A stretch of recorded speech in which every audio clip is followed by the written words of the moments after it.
Hey everybody, what is going on? I hope you guys are all doing well, and welcome to another tutorial video. In this video, I'll be explaining to you guys how you can access the cPanel email directly.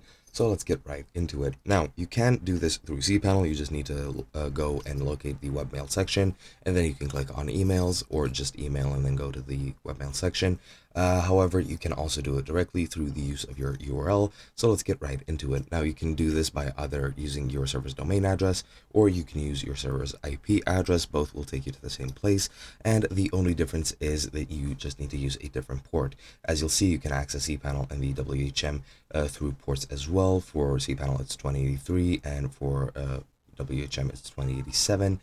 So you just need to type in HTTPS, then your server IP address or server domain address, and then just add a colon with the port, and the port for the webmail is 2096. So you can just go ahead and type in your IP address or your domain address, then colon 2096, and that's going to take you to the cPanel webmail section, and you'll be asked to log in first. But once you do, you'll be able to log in, and then the webmail interface will appear.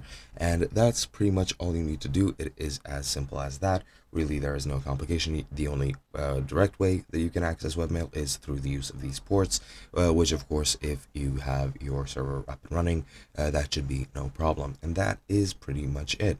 Hope you guys enjoyed, and I'll be seeing you guys in another video.